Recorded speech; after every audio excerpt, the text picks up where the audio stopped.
Bugün tarih 27 Kasım 2017. Günlerden cumartesi.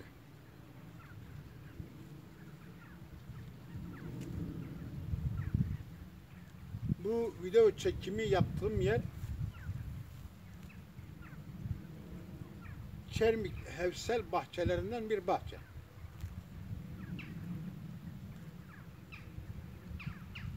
Videoyu çekmekteki, bu çekimi yapmaktaki temel amacım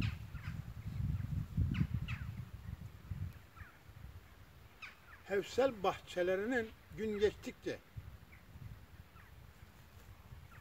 tahrip olması, gittikçe azalması, ağaçların kuruması, sebze ve meyvelerin randıman vermemesi, iyi yetişmemesi ve ayrıca kuzey-güney istikametinde binaların yapılması ve adeta Hevsel bahçelerin içinde bir hançer gibi sokulması.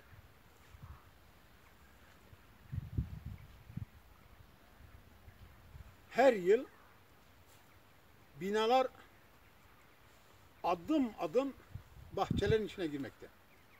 Yani bahçeler gün geçtikçe betonlaşmakta, taşlaşmakta. Peki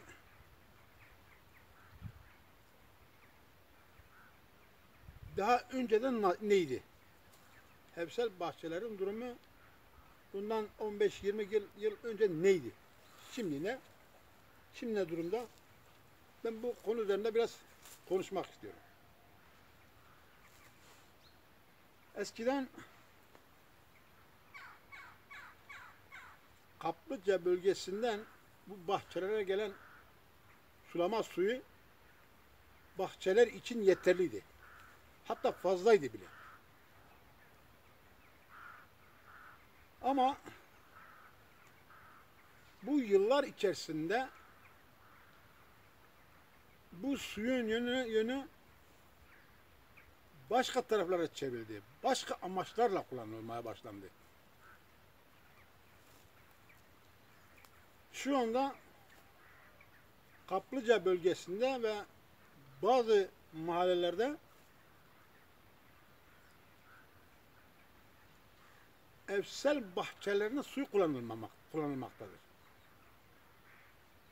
Yani Hevsel bahçelerine gelen suyun bir bölümü şu anda evlerde, iş yerlerinde, başka yerlerde başka amaçlar olarak kullanılmaktadır. Ayrıca son birkaç yıl içerisinde havaların ısınmasıyla birlikte iklim değişiği nedeniyle de sularda bir azalma oldu. İşte bu nedenlerle de yeteri kadar su Hevsel bahçelerine verilmedi. Verilmeyince de bahçelerde bulunan ağaçlar, meyve ağaçları özellikle tabii bundan çok zarar gördü. Ben her yıl, hemen hemen her yıl bu bahçeleri gözlemlemek amacıyla, buradan meydana gelen değişimleri gözlemlemek amacıyla gelirim. Fakat her gelişimde bahçe alanlarının bina yapımı nedeniyle daha daraldığını, susuzluk nedeniyle asırlık ağaçların, 100 yıllık ağaçların, 200 yıllık ağaçların kurumaya yüz tuttuğunu gördüm. Çermik Hevsel bahçeleri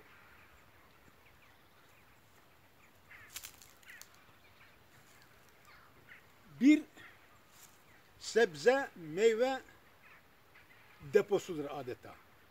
Eskiden Ergani'ye, Maden'e, Çüngüş'e, Siverek'e, hatta Diyarbakır'a, hatta Karadağ köylerine kadar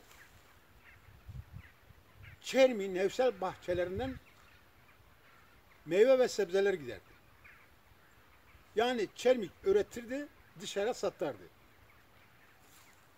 Şimdi tam tersine döndü.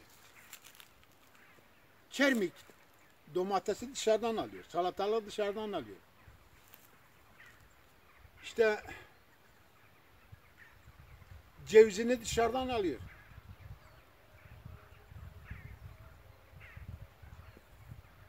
Kısacası meyve ve sebzede çok büyük bir eksiklik meydana geldi. Eksiklik yaşanıyor. Eskiden binlerce ton mesela burada ceviz satılırdı. Dışarıya giderdi, ihraç edilirdi. Ama şimdi Malatya'dan,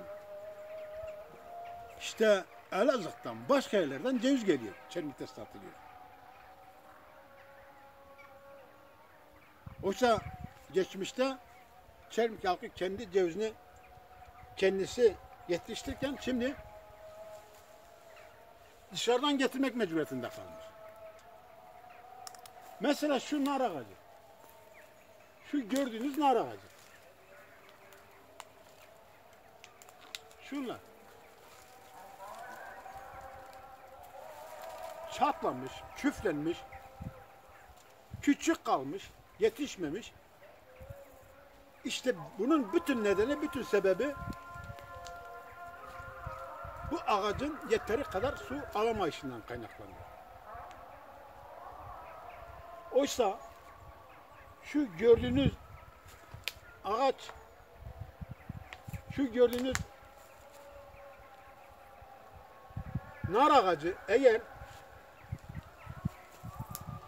bolca su almış olsaydı, yeteri kadar su almış olsaydı, bu dallarda en az 150-200 kilo nar olacak. Yani bir ailenin kışlık nar ihtiyacı şu köklerden sağlanmış olacaktı. Ama gördüğünüz gibi sahibi tek bir nar koparmamış. Evine götürmemiş. Nedeni de şu, işte belirttiğim gibi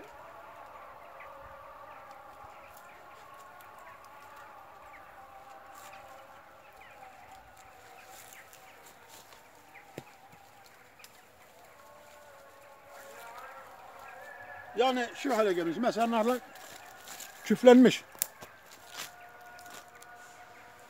Çatlamış.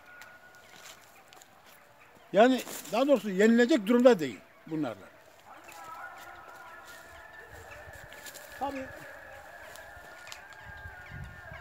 bu ağacın aslında köklerinin biraz seyrek olması gerekiyordu. Yani sahibinin de bir eksikliği var burada. Köklerine çok kök var burada. Oysa burada 3-4 tane kök olmalıydı. Ama çok 3-4'ten yani bir sürü kök var burada. O köklerden dolayı da yine narlar gelişmeyebilir. Bunu söylemek istiyorum. Şurada kısaca özetle şunu söylemek istiyorum. Eğer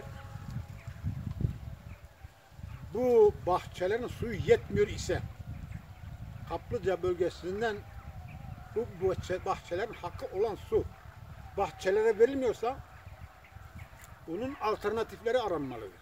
Mesela şu çekim yaptığım yerin hemen 100 metre güneyinden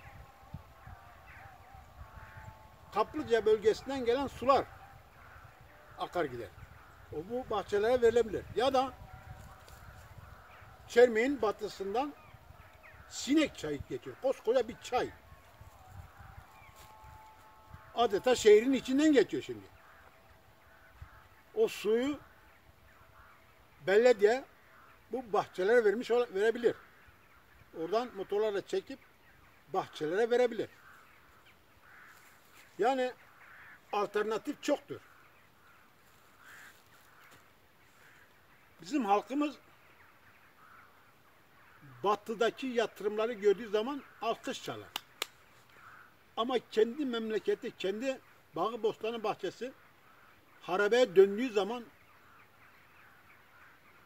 bundan ses çıkarmıyor. Bu doğru değildir. AK Parti her seferde işte köylümüze, çiftçimize destek veriyoruz. Türkiye zenginleşti diyor. Türkiye zenginleşmemiş. Bunun tümü yalan. Eğer Türkiye zenginleşmişse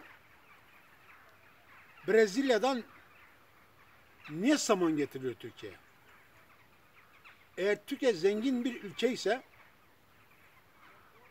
Brezilya'dan, Amerika kıtasından neden canlı hayvan ihraç ediyor, getiriyor?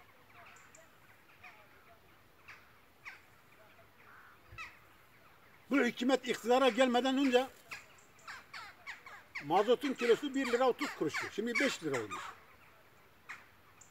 Bu hükümet iktidara gelmeden önce Türkiye dışarıya buğday, nohut, mercimek vesaire ihraç eden bir ülkeydi. Şimdi nohutunda, mercimeğinde, bilmem pirincini de bütün bunları dışarıdan getiriyor. Satın alıyor. Yani bu memleketin sahipleri vardır. Yönetenleri vardır. Yönetenler bu ağaçların, bu arazilerin bu hale geldiğini görmüyorlar mı? Gözleri yok mu? Mesela burada ilçe tarımda çalışan memurlar var. Neden? Bu bahçe sahiplerini bir araya getirip ya işte şu ağaçların bakımı böyle olmalı. Şu şekilde ağaç yetişir, gelişir anlatmaları gerekmiyor mu? Ya da eğer bu bahçelere su verilmiyorsa bu bahçeler suyun verilmesi için çaba harcamaları gerekmiyor mu?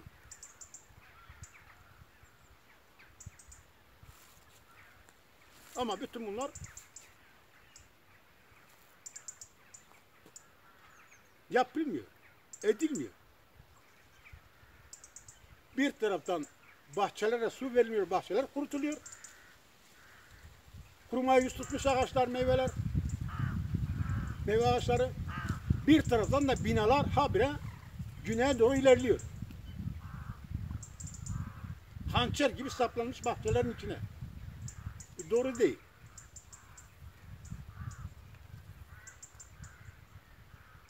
Yani bizden öncekiler bu bahçeleri bize bu şekilde mi teslim ettiler?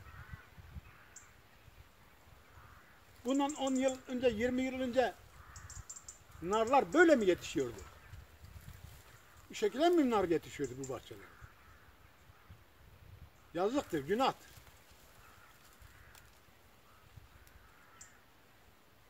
Bizden sonraki gelenlere bu kötü mirası devretmemeliyiz. Bahçelerimizi geliştirmemiz gerekirken, büyütmemiz gerekirken, alanları büyütmemiz gerekirken biz alanların daralmasını görüyoruz ama tepki de göstermiyor. Yanlış olan bu.